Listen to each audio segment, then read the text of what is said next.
बिस्मिल्लाहिर्रहमानिर्रहीम। अस्सलाम वालेकुम। मेरे चैनल पर आपका बहुत बहुत खुश आमदीद। मेहरबानी फरमाकर तमाम वीडियो अपडेट के लिए हमारे चैनल को सब्सक्राइब करके बेल नोटिफिकेशन को ऑन कर दें। 1984 की बात है। राशिदा अपने 5 बच्चों के साथ बहुत मुश्किल जिंदगी गुजार रही थी। उनका अपने शौहर सज्जाद के साथ बस गुजारा चल रहा था। दोनों मियां बीवी की आपस में बिल्कुल नहीं बनती, फिर भी राशिदा बेगम अपने शौहर को बर्दाश्त करती कि अब उनके बच्चे जवान हो चुके थे।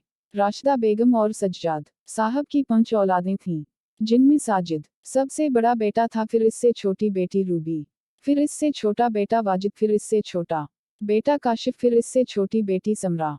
इन 5 बहन भाइयों की जिंदगी बहुत ज्यादा खुशगवार नहीं थी। सब कुछ बस वक्त के साथ साथ चल रहा था। रूबी उनकी सबसे प्यारी और समझदार बेटी थी। सज्जाद साहब भी अपनी बेटी से बहुत प्यार करते थे। रूबी बचपन से ही बहुत खूबसूरत और खूबसीरत थी। वो हर वक्त अपने वालिदन की नाचाकी सुनती और खून के आंसू रोती। जब से राशिदा बेगम की शादी सज्जाद साहब से हुई थी, इनकी जिंदगी में मुश्किलात ही मुश्किलात थीं। राशिदा बेगम सब बहन भाइयों से बड़ी थीं। उनकी शादी सब बहन भाइयों के बाद की गई।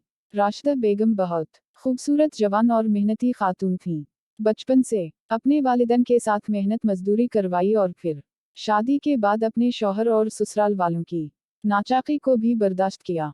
अल्लाह ने उनको हर चीज से नवाजा, पर नसीब तो फिर भी उसी के हाथ में ही ना। शादी के बाद भी इनकी जिंदगी में सुकून नहीं आया। सज्जाद साहब उनके साथ मारपीट करते थे। जब दिल करता घर से चले जाते और घर की खबर तक ना लेते। राशिदा बेगम ने बहुत मेहनत और बड़ी मुश्किल से अपने बच्चों को परवान चढ़ाया था। आज रूबी छुट्टी जमात की तलबा थी और बहुत खुश थी, क्योंकि वो कराए का मकान खाली करके अपने जाती घर में जा रहे थे, जो उनकी अम्मा राशिदा बेगम ने लोगों के घर साफ कर करके बहुत मेहनत से बनाया था। वो सब बहन भाई बहुत खुश थे। सज्जाद साहब ने भी उनकी घर लेने में कुछ मदद की थी। वो 5 बहन भाई अपने घर आए, जहाँ ना तो पानी का कुछ इंतजाम था और ना ही बिजली और ना ही गैस थी। फिर भी वो खुश थे, क्योंकि जो भी था ये घर उनका अपना जाती था। 2 कमरों का घर था। एक पे छत थी, दूसरे कमरे में चादरें डाली गई। वहाँ बिजली नहीं थी, जिसकी वजह से मच्छरों की भरमार थी। जिस जगह उनका घर था वहाँ नदी थी और काफी सुनसान इलाका था। फिर भी वो लोग खुशी खुशी यहाँ आ गए थे, क्योंकि जो भी था उनका घर ही उनका सरमाया। वो लोग यहाँ आ गए और नए सिरे से जिंदगी को शुरू किया। राशिदा बेगम लोगों के घरों में सफाई का काम करती थी और उनके 4 बच्चे स्कूल जाया करते थे। वो एक गवर्नमेंट स्कूल था। राशिदा बेगम की कम आमदनी की वजह से वो अपने बच्चों को प्राइवेट स्कूल में दाखिला नहीं करवा सकी थीं। इसलिए इन्होंने अपने बच्चों की तालीम को जारी रखा और उनका दाखिला गवर्नमेंट स्कूल में करवा दिया। बड़े बेटे साजिद को पढ़ाई में बिल्कुल दिलचस्पी नहीं थी, इसलिए इसको बिजली के काम में लगा दिया गया। साजिद से छोटी रूबी छुट्टी जमात की एक खुश शक्ल तलबा थी। इसके टीचर्स इसको बहुत पसंद करते थे। रूबी 5 वक्त की नमाजी और रोजा की पाबंद थी, हर चीज में अव्वल थी। पर यह सुकून उसकी जिंदगी में हमेशा रहने वाला नहीं था। उनको उनके नए घर में आए 1 महीना होने को आया था। सब कुछ मामूल के हिसाब से ठीक चल रहा था। राशिदा बेगम की आस पड़ोस में जान पहचान अच्छी हो गई थी। सज्जाद साहब भी अपनी जिंदगी में मस्त चल रहे थे। बच्चे भी दिल लगाकर पढ़ने में मसरूफ हो गए थे। रूबी भी अब आराम से अपने घर को संवारने में लगी हुई थी। एक दिन उनके पड़ोस में किसी की शादी थी। राशिदा बेगम की उनसे अच्छी बातचीत थी। इन्होंने राशिदा बेगम और सज्जाद साहब को भी शादी में बुलाया था। रूबी ज्यादा कहीं आती जाती नहीं थी, फिर भी राशिदा बेगम उसको शादी में ले गईं। राशिदा बेगम शादी में आए सब मेहमानों से मिली, लेकिन उनको नजमा कहीं नजर ना आई तो नजमा की मुंह से पूछ लिया, बहन आपकी बेटी कहाँ है? ये तो इसकी खास सहेली की शादी है, फिर वो आई क्यों नहीं? बाजी क्या बताऊं, कल रात से नजमा को बहुत तेज बुखार है। कल रात सारी लड़कियों मेहंदी की तैयारियां कर रही थीं। नजमा भी मेहंदी लगवा के घर आई तो कचरा काफी जमा हो गया था। मैंने ये पास वाली कचरा कुंडी की तरफ भेजा था, कचरा फेंकने के लिए। वहां से आई तो सो गई। सुबह उठी तो तेज बुखार था। राशिदा बेगम ने जब सुना तो उनसे कहूं, साजिदा बाजी रात के खा आपने जवान और खूबसूरत बेटी को वहां क्यों भेजा? हालात काफी खराब हैं जहां हम रहते हैं। वो इलाका आप देखें, काफी सुनसान है। बच्ची को वहां ना भेजा करें। रात के वक्त साजिदा राशिदा बेगम के पड़ोस में ही रहती थी। अक्सर राशिदा बेगम का नजमा से आमना सामना हो जाता था। उसी तरह शादी की तकरीब खत्म हो गई। सब अपने अपने घरों को लौट गए। अगले दिन राशिदा बेगम बच्चों को स्कूल भेजकर खुद काम पे चली गईं। 12 बजे के करीब रूबी, वाजिद, काशिफ और समरा घर आए। उनको पता था उनकी अम्मा जा चुकी होनेगी। रूबी ने आते ही घर की सफाई की, फिर अपने छोटे बहन भाइयों को खाना खिलाया।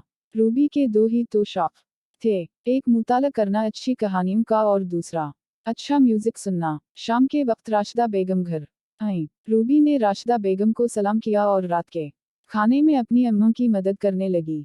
उनके घर अभी बिजली का इंतजाम नहीं हुआ था और न ही गैस का। राशिदा बेगम मिट्टी के चूल्हे में लकड़ियों की मदद से आग जलाकर आग पे खाना बनाया करती थी। इस वक्त भी वो वही जिंदगी गुजार रहे थे जैसे लोग बिना बिजली और गैस के गुजारा करते थे।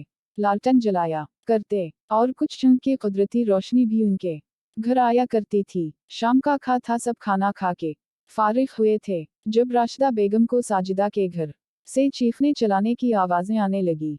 राशिदा बेगम दौड़कर घर से बाहर आ गईं। पीछे उनके बच्चे भी थे। जब वो लोग घर के अंदर दाखिल हुए तो देखा कि साजिदा खौफ व हिरास से कांप रही हैं और नजमा चारपाई के साथ बाल खोल के बैठी हुई है। राशिदा बेगम और उनके बच्चे ये मंजर देख कर परेशान हो गए। उनके घर आस पड़ोस के लोग जुमा हो गए थे। तभी नजमा की आवाज आई, जो कि नजमा की अपनी आवाज नहीं थी।